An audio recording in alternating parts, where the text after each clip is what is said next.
Started. Hello and welcome, everyone. My name is Elise Rogers. I am an environmental science and geography student at St. Mary's University and the Natural Resource Webinar Coordinator.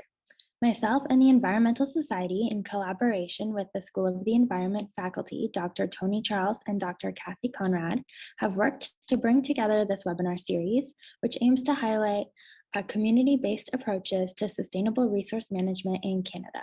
This series has been made possible due to the St. Mary's Academic Initiative Fund for Sustainability.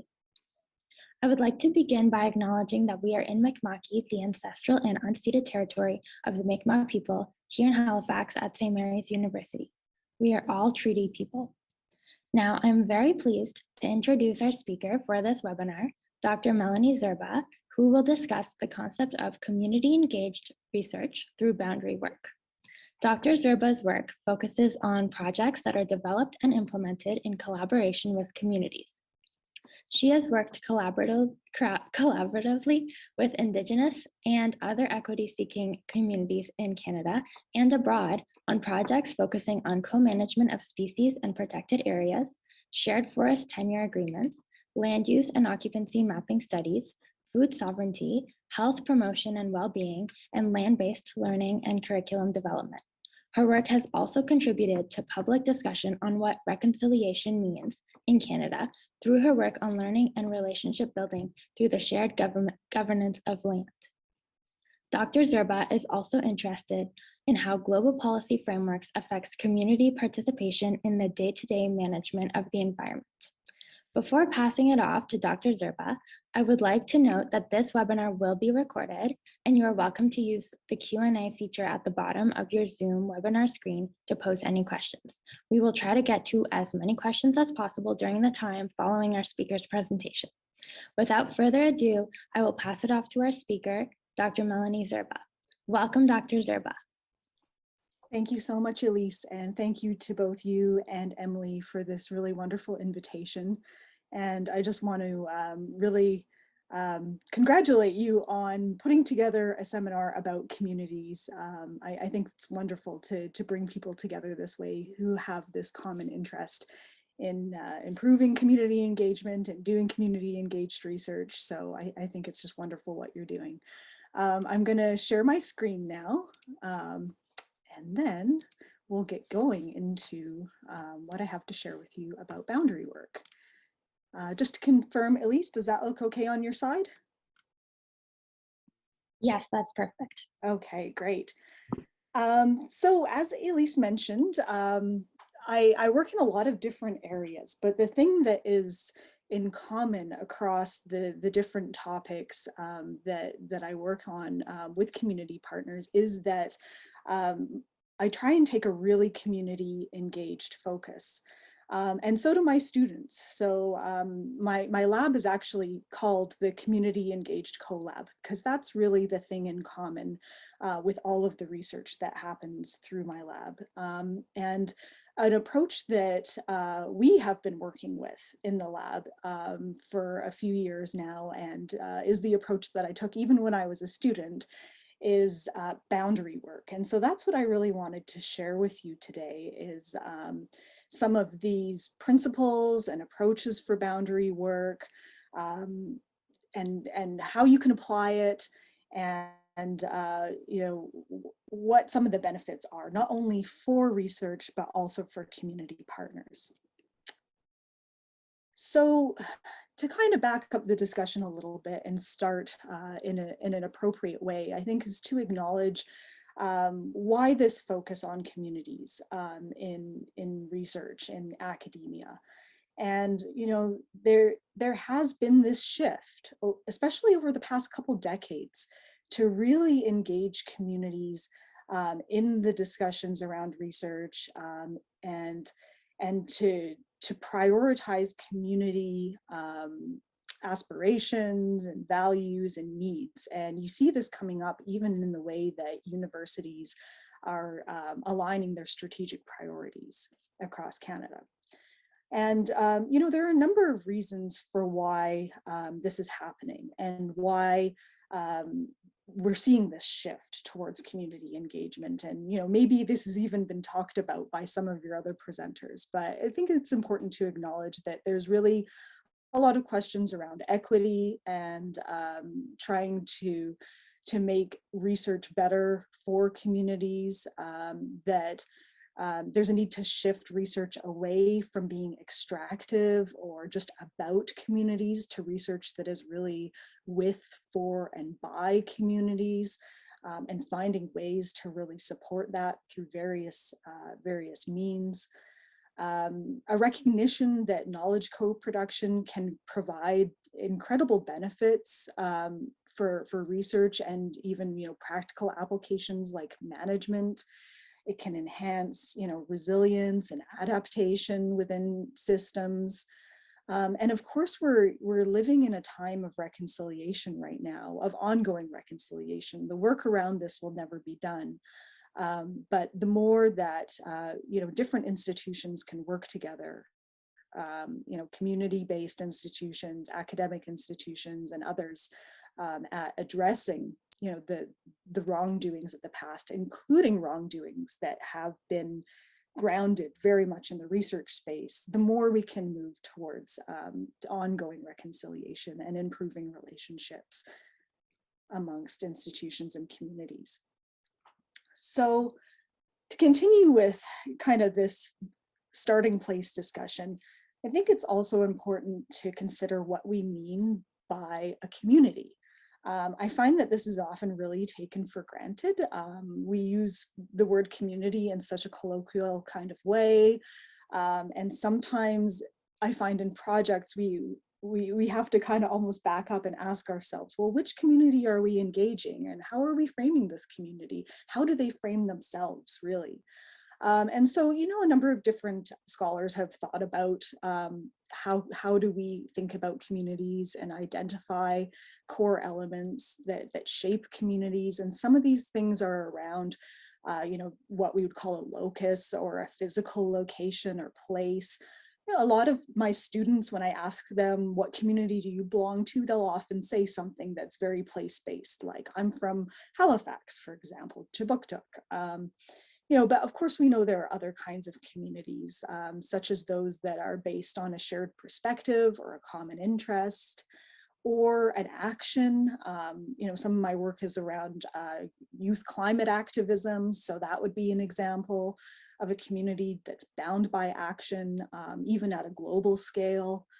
There are communities that are bound by social ties or relationships, and then of course, belonging to diverse groups, depending on your age, if you belong to a racialized group, income, behavior, et cetera, et cetera. So these are just different ways that help us shape what do we mean exactly when we're thinking about the community that we're working with. Oh, there we go. Another way of thinking about it is the concept of community of practice.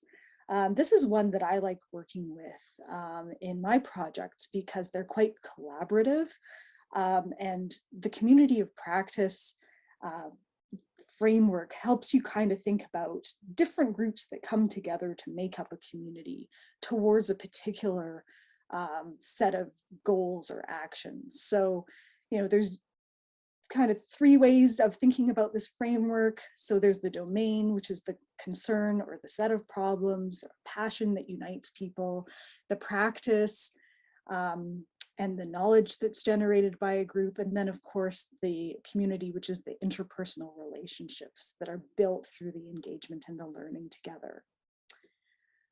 So yeah, it's important to understand how these communities are formed and come together around these common interests. Now, when we're thinking about community engaged research, it's also important to acknowledge that it exists on a spectrum. Not all forms of community engaged research are the same, and you'll recognize some of the terminology that's in this, very simple diagram. Community place-based research, community-based research is often used. Then there's community-based participatory research, and then at the far end we have community-driven or community-led research. This is a figure that's currently under development for a paper that I'm working with a couple of students in the lab that is really aimed towards helping students, practitioners, anybody who's involved in the community engaged space understand the different types and different values that are associated with these different types of community engaged research. Often community-based participatory research and the more community driven are kind of considered to be the gold standards in a lot of ways when it comes to this type of research. But I think it's important to acknowledge that the other forms on this spectrum do have values and do have a place in the canon of community engaged research.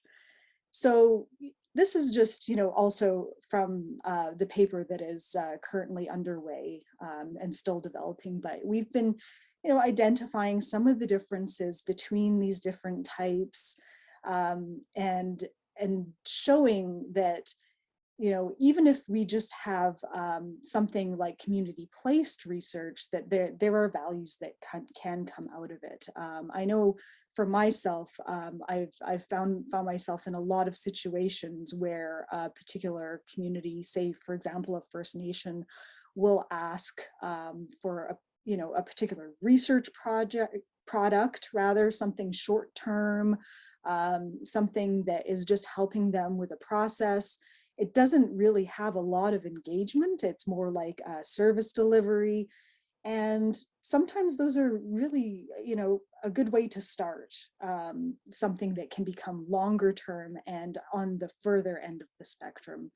So just another thing to consider when we're getting into this discussion about the different types of community engaged research, and then what boundary work entails, which is what I'm going to talk about next. So boundary work fits more within the participatory action research area of that spectrum and way of thinking about research.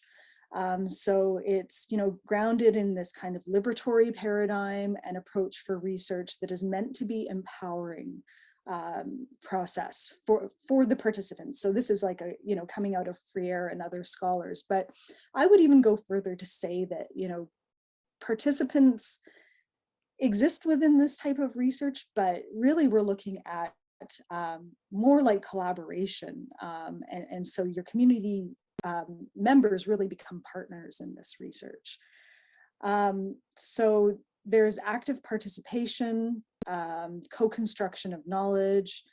There's a promotion of self and critical awareness that leads to social change through this type of research, and the building of alliances between researchers and participants in the planning, implementation, and dissemination of the research. So basically from cradle to grave, if you want to think about it in that way.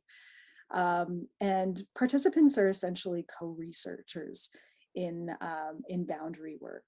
So I'll explain a little bit further as to exactly what that means and what the thinking is around boundary work currently.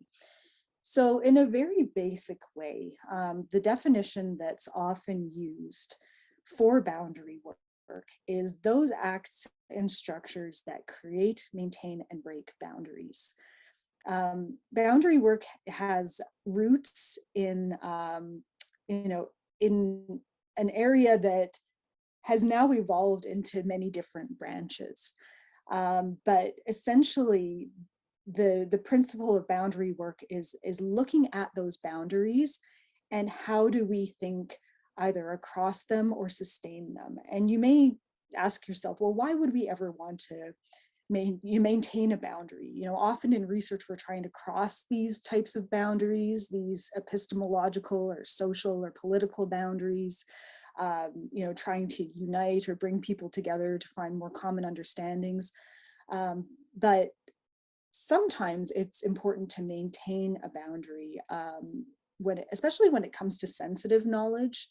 So I would say that's the rarest form of boundary work that I've come across, especially in my field. I'm not often engaged in that maintaining of boundaries work.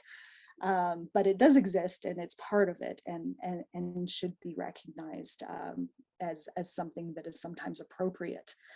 But my work often is more about bridging boundaries, working across boundaries that exist between groups of people that are aiming to develop a better shared understanding, or to have their values and aspirations be heard in areas that are not yet reached.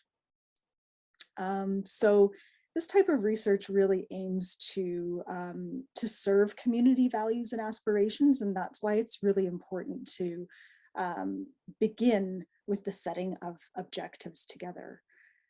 So it's a little bit different from other forms of community engaged research that are out there sometimes, where there's a theme that's set up and some general questions, the purpose of the research and the objectives, and oh, well, we need to now initiate some dialogue with the community and continue the community engaged process that way. With boundary work, it really needs to begin with the co-setting of those objectives and purpose for the research, which in some ways can make it challenging, but it requires a lot of disciplinary honesty on the part of the academic partners as to what kind of research can be achieved.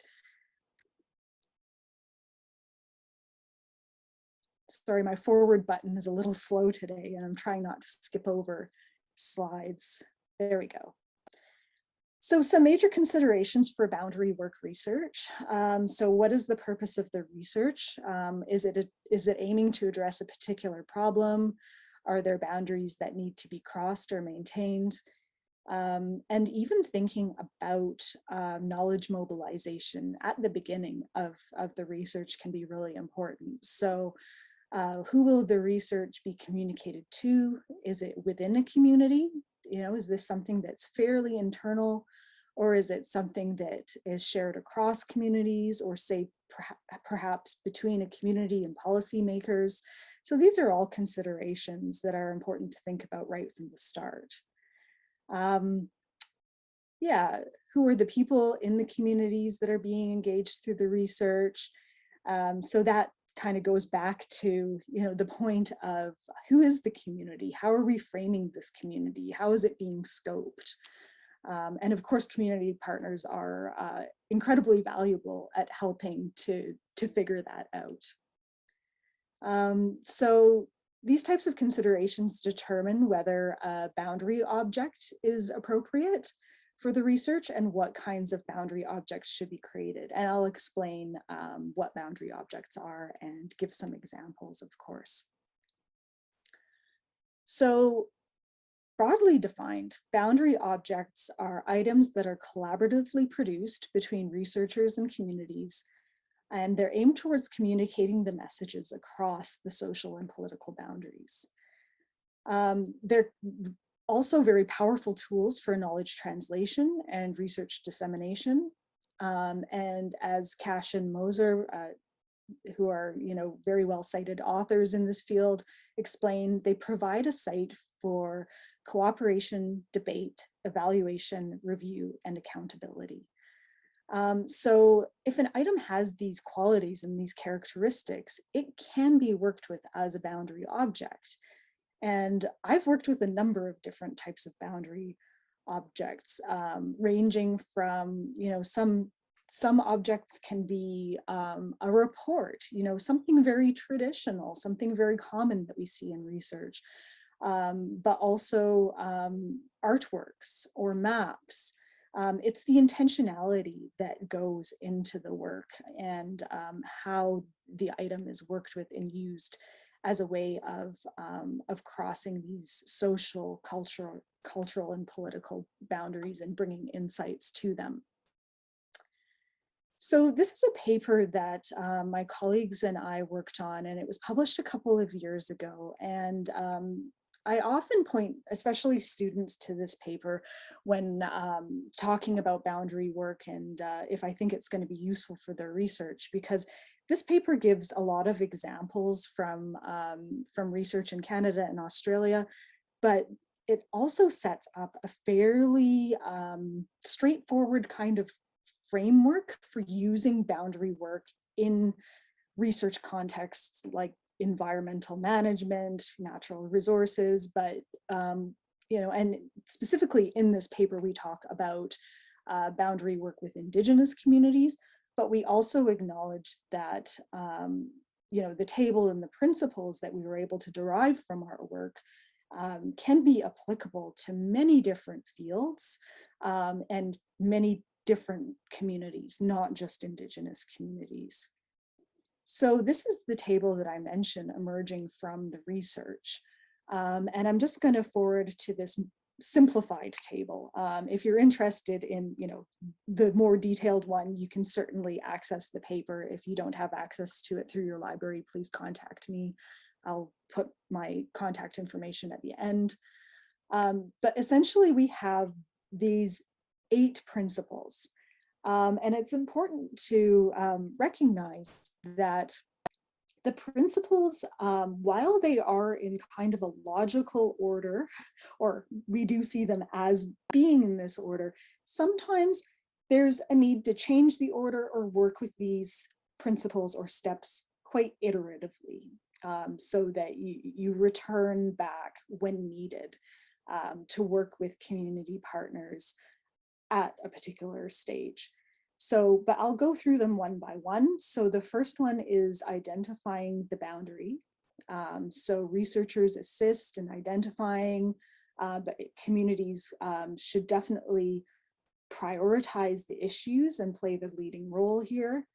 Then the second is initiating the boundary work, once we know what the boundary is.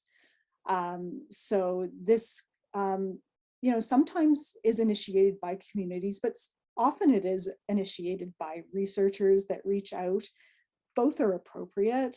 And then you start moving into the more technical aspects of research and understanding how the research will take shape. So establishing ethical principles for research. So these can be grounded in community ethics. So, we all know that universities have research ethics boards, and Tri-Council has set up these kind of standard principles that we all must follow. But communities have their own ethical guidelines as well. And taking a boundary work approach, it's important to acknowledge that and build that in. And then at the next stage, there's the decision around a boundary object. So deciding what is the most appropriate object, be it a report, a work of art, an interactive map online. There's been so many different kinds, but really working with the community to understand what is going to really serve the purpose of crossing the boundary that they think is important. Then establishing ownership and custodianship over the boundary object that is created. And sometimes these things are taken for granted. I know the first time that I engaged in boundary work, it was around an arts-based boundary object. And I just thought that this beautiful painting, collaborative painting that, many traditional owners in Australia worked on would stay in their community, in their place. And maybe they'd put it up in their office or their arts center. But I was very swiftly told that, no, these types of objects don't stay here. They need to leave our place and go out into the world so that the messages can continue to be shared, and that I would be the steward of that. So to this day, I have this painting in my office and I still talk about it, 15 years later, which I'm very happy to do. But came to realize that these discussions are really important early on. Interpretation is also essential and something that should be discussed. So how will any boundary object that is produced be interpreted, especially with the boundary objects that aren't as, like a report where it's spelled out what is exactly meant in words. You know, a more arts-based boundary object needs a lot of interpretation, and that can't come from the researcher alone. That needs to come from the community partners. And then there's planning and activation of the boundary crossing, sort of determining how the boundary object will be shared and with whom. It may not be appropriate for all audiences, and that's something to consider. And then, like many adaptive, you know, types of approaches or iterative approaches, there's an evaluation and process feedback that happens at the end. But like I said before, this could happen at multiple stages of this process where there's a need to reflect and understand if the boundaries are being determined and addressed properly. And I just wanted to share this. This is from my, my lab website, and we worked with a graphic designer to take these principles and put them into a more easily digestible format for potential and existing community partners who are engaged in the lab work. Just to give it more of a accessible, approachable kind of feel to it, and make it a starting point for discussion about work, which is really what boundary work is all about, is that very collaborative kind of approach with community partners.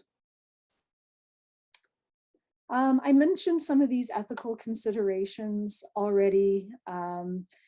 You know, so participation is definitely an ethical consideration that comes into this work. A lot of the ethical considerations are similar to other forms of research, but others can be a little bit more nuanced around the boundary objects themselves. And as I mentioned, ownership is definitely one of those aspects that you would want to articulate fairly clearly from the beginning, and does have a lot of ethical considerations. So other considerations, of course, it's important to value community protocols, respect community knowledge and culture. This is very similar to some of the principles that are other principles that are out there, such as OCAP, ownership, control, access, possession, led by First Nations. So there's a lot of you know, kind of congruence with some of these topics or concepts. You know, articulating concern for the safekeeping of knowledge and objects that are created. Facilitating joint learning and co-production, and continuing to you know, consider how to make research ethical moving forward. And of course, you know, research outcomes from boundary work are generally co-authored works because of, you know, the need to acknowledge the community partner contributions to the work. Okay, so engagement and interpretation.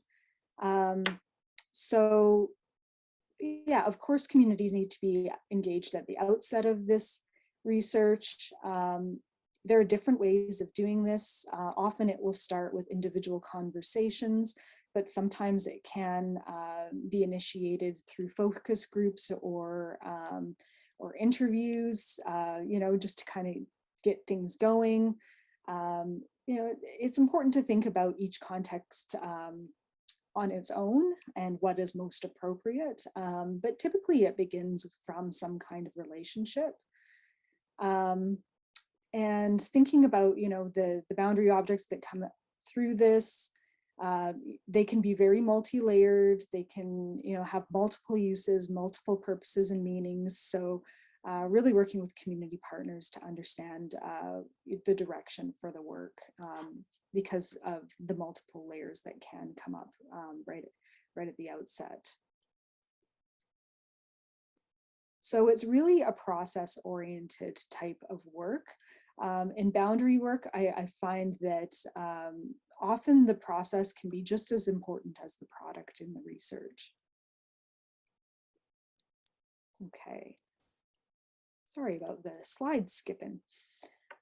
So I'm going to share a few examples with you. One is from a project that is well wrapped up. That's this first one. And then I'll be sharing an ongoing project as well, just to give you a couple of different examples in different contexts, and make this a little bit more concrete, because so far it's been more sort of, about concepts and theory. So this is a boundary work project that I was involved in with my community partners from the Lake of the Woods Arts Collective. This is out of Northwestern Ontario, so the Kenora region. And there was a big shift in land tenure that happened at the time of this research, where pulp and paper companies had divested large parcels of land and divested them really to the regional community, so to First Nations, municipalities, and other parties in the region. And so with this large divestment, and now this need to for the communities to collaboratively decide on the future of that land, a number of different projects emerged. And this was under the umbrella of a larger project that was answering questions around this, including my own PhD research was in connection to this as well, but this was separate. And essentially what the arts community wanted to do was to explore the meaning of shared land, but also to use the arts as a way of engaging community members that don't often talk to each other in dialogue around what shared land means to them. So this was how the project was initiated in terms of purpose. And then a focus group was held that invited community members to come and talk about this topic, about shared land. We generated a number of themes and lots of discussion. And within that discussion, it was also determined what the boundary object would be.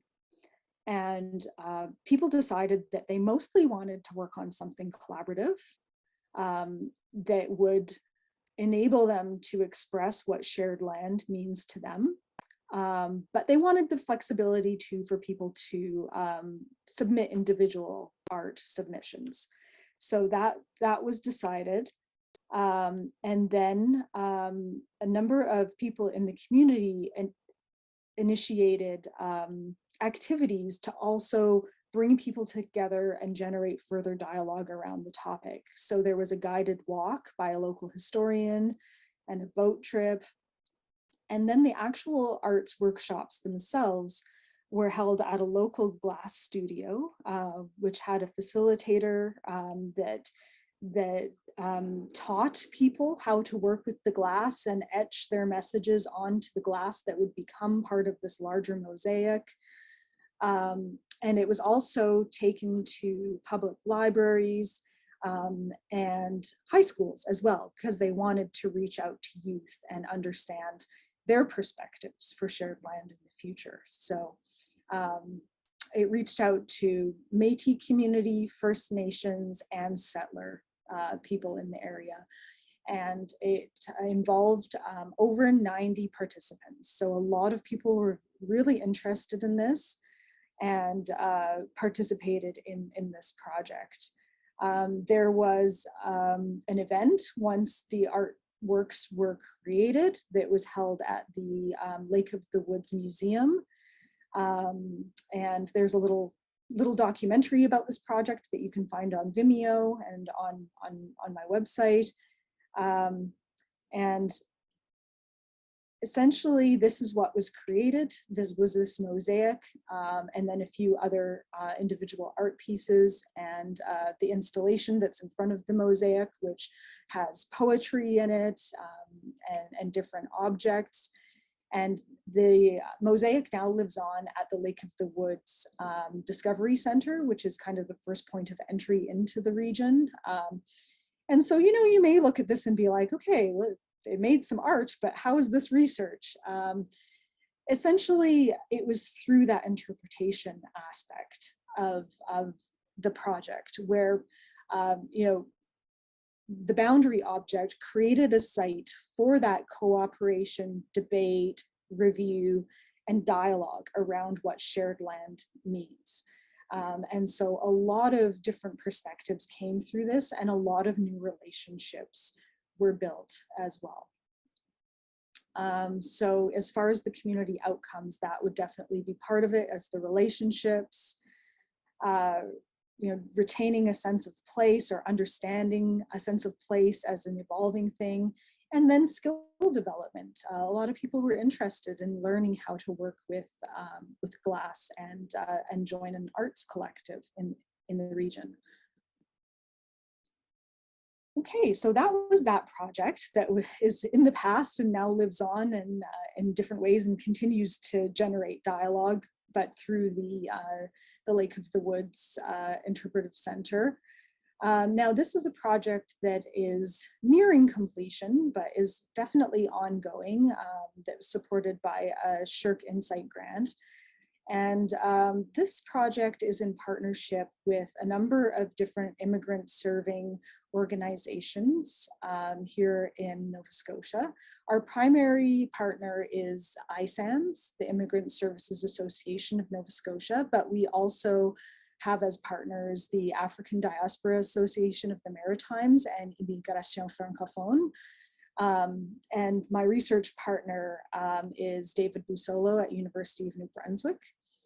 And David and I, we have an interest in community engaged work, and David has worked with newcomers a lot, and I've worked with equity seeking groups a lot. So we just really initiated this project through discussions with the three partner organizations to ask them, is there something that we as researchers could co-develop with them that would meet a need that they have within their programming?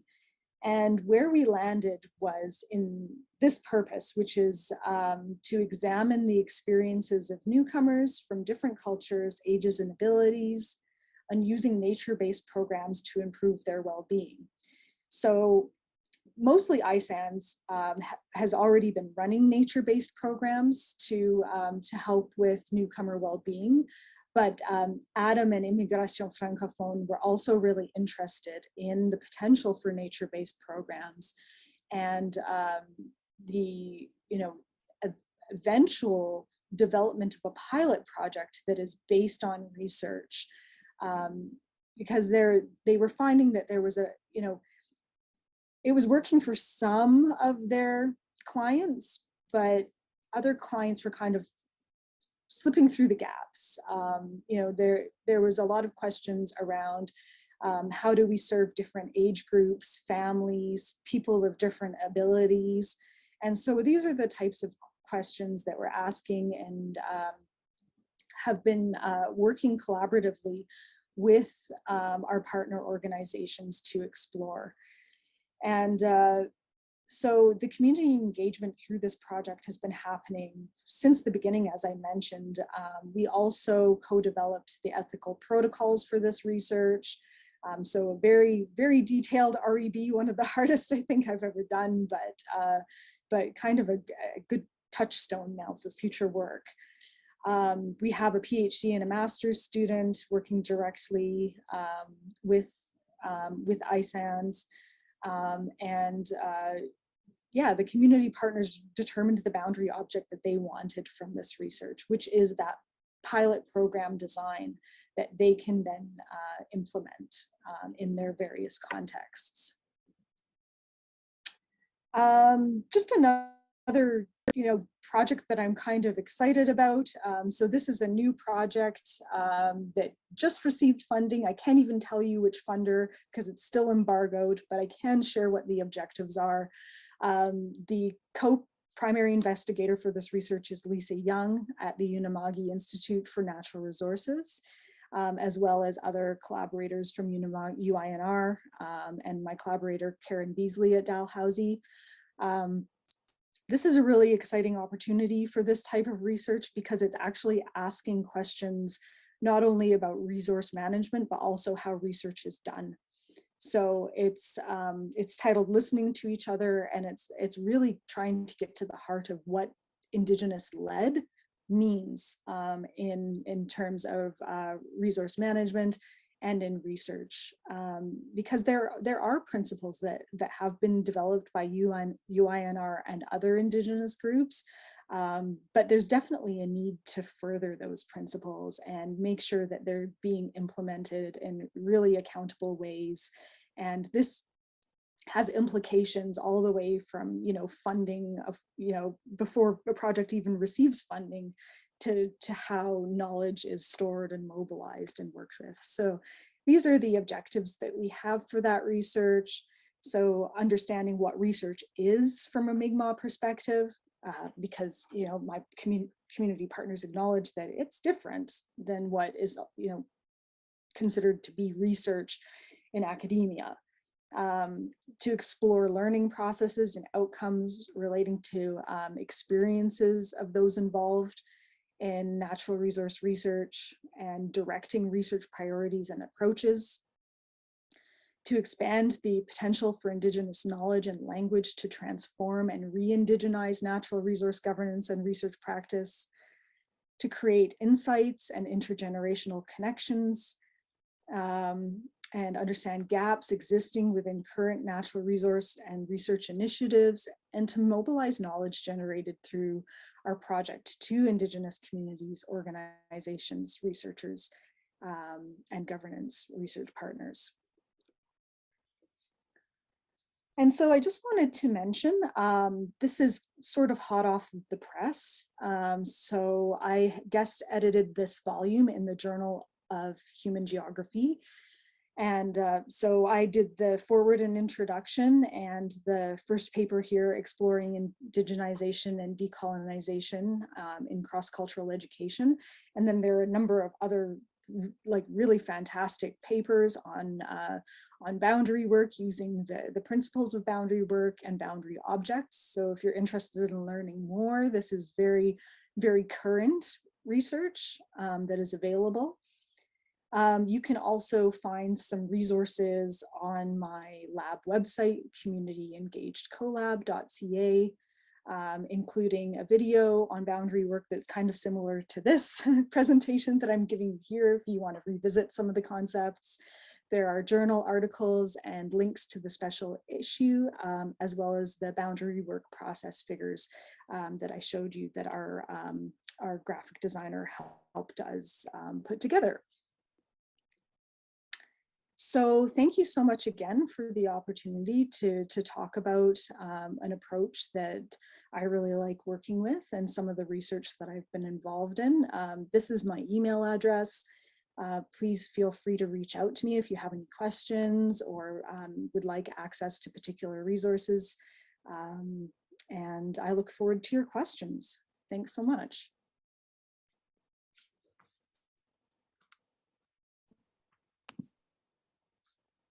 Thank you so much, Dr. Zurba. That was a wonderful presentation.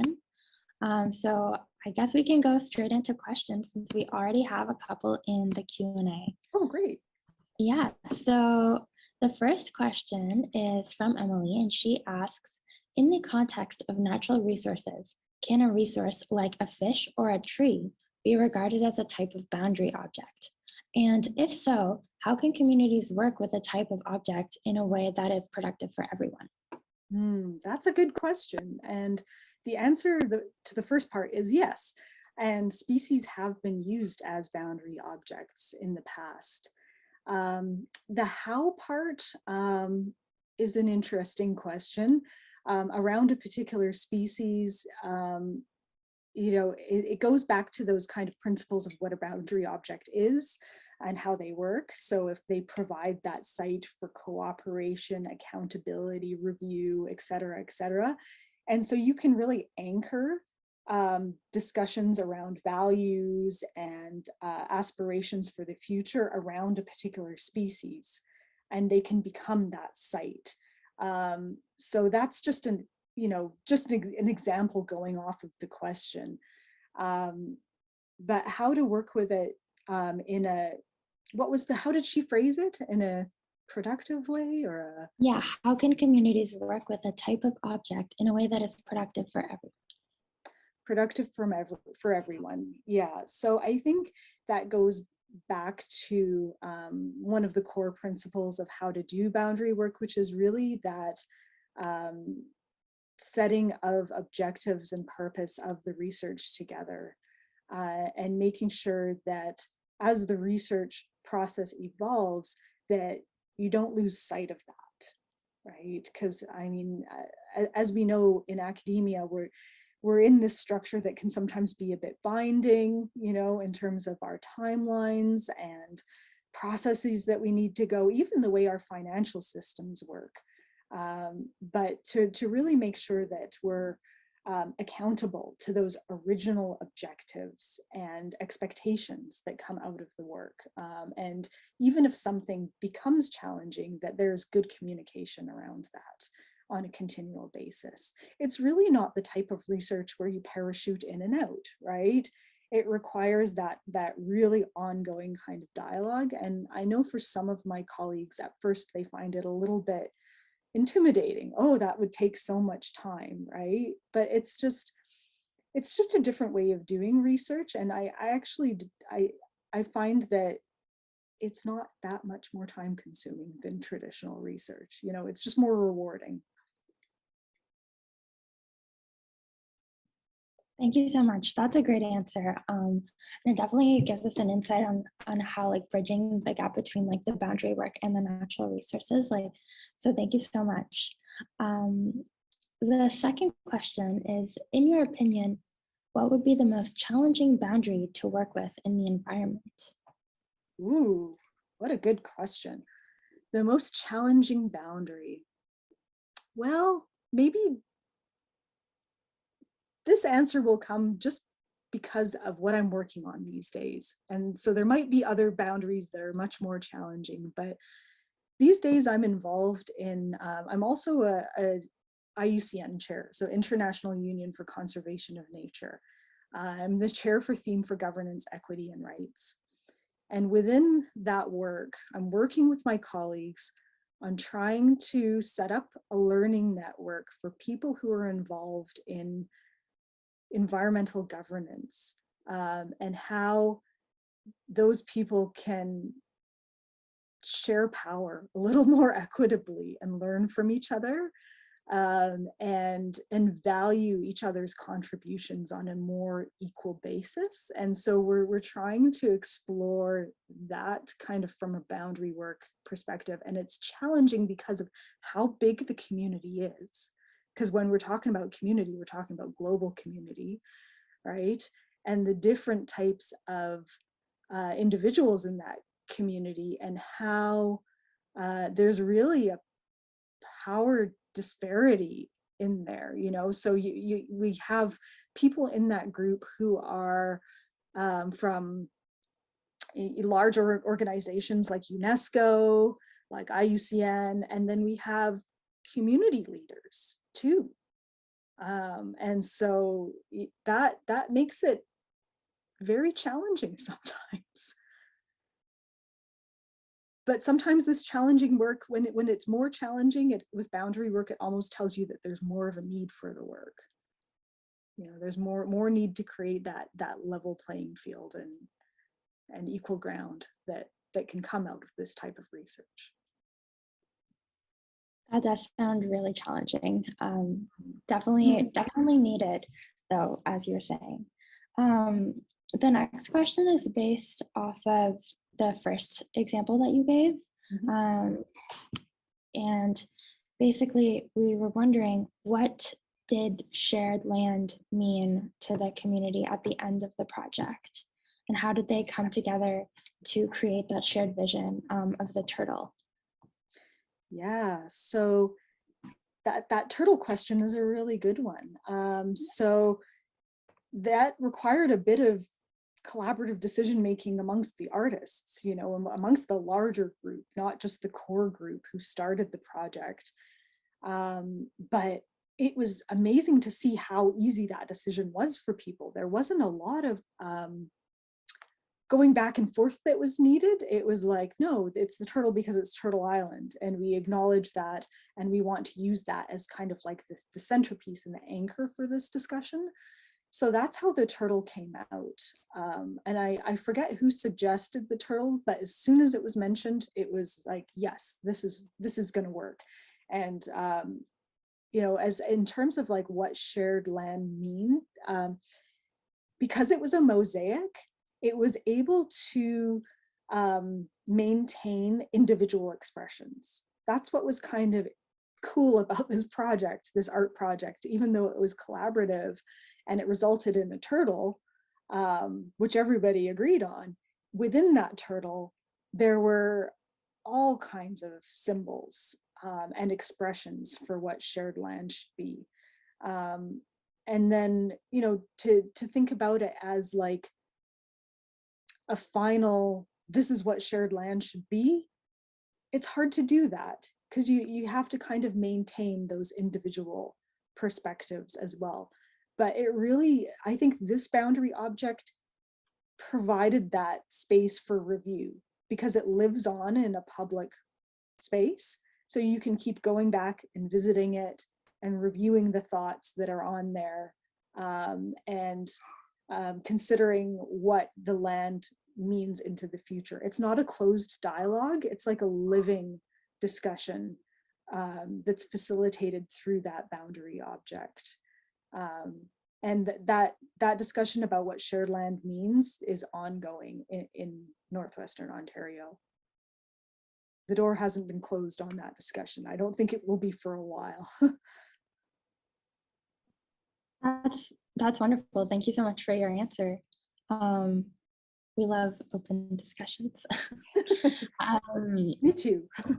Yeah, so our next question is, how can traditional culture-oriented boundaries be identified and respected by those who are outside tradition and culture, outside that tradition and culture? Mm-hmm.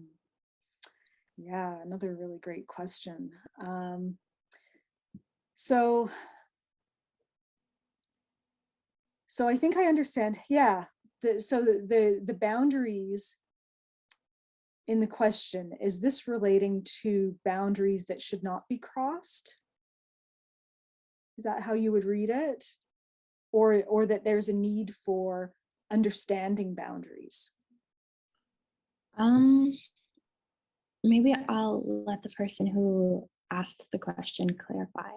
Yeah, I just want to make sure that I answer it, you know, in the way that they're wanting to ask. I can read it again. And sure, yeah. Maybe hearing it one more time would be. So how can traditional culture-oriented boundaries be identified and respected by those who are outside that tradition and culture? Okay, so understanding traditional boundaries and Mhm. respecting them. Yeah, I mean, this, you know, this gets into that initiation piece, but also the ongoing collaboration and relationship building that needs to happen through boundary work. It's something that requires a lot of trust, this type of research, to even initiate it.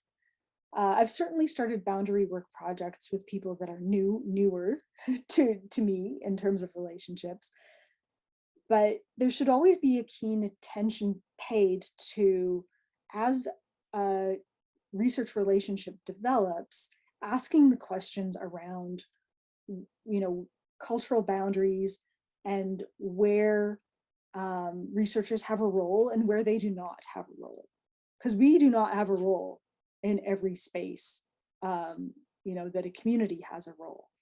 So just making sure that you're working in areas by invitation and through collaboration and through continuous dialogue, to respect those, you know, cultural or traditional aspects of the work.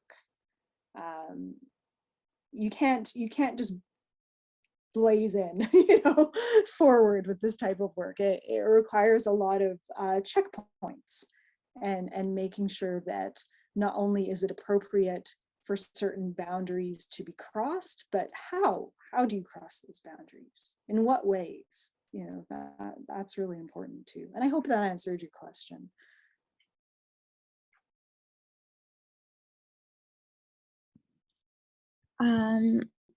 All right, so I guess we have one last question. That was a really good answer, Dr. Zurba. And I think the point that you made about trust is really important. So this question will be our last question, I think, because we are getting close to the end of the webinar. So how do we translate a cultural boundary for people outside of that culture to understand? Oh, yeah. So the interpretation piece, which is essential, right? Because especially when, and boundary work is often working across cultures. So it's so important. I mean, even if something is written, it can have cultural elements to it that might not be understood. So starting from a place of the community interpretation is really important, but then the researcher can work with the community partners to add further interpretation, but always check with the community partner that it is correct and appropriate, to help with some of that knowledge translation and bridging between different communities. And academics are really good at helping with between community and academia, right? We play good roles there. Between policymakers, academics can be good in translating and helping to translate something like a value or an aspiration into something that looks like more policy language. So that's a way of making that happen for sure. There's other ways, but in general, that's how I would answer that question. Okay, thank you so much for your time, Dr. Zurba, and thank you to everyone who attended this webinar on Zoom and live. We hope that you were able to gain an understanding of the various benefits of community-engaged research through boundary work that were explained today. I'd also like to take this time to thank you, Dr. Zurba, for educating us on boundary work and giving us real-life examples regarding what boundary work really looks like and how it can be implemented. I would like to remind you that this webinar has been recorded and it will be posted on the St. Mary's School of the Environment website in the near future in case you would like to watch it again or share this presentation with others. I would like to acknowledge that we might not have had time to answer everyone's questions, and so we extend our apologies. I hope everyone has a nice evening, and thank you again. Thanks so much.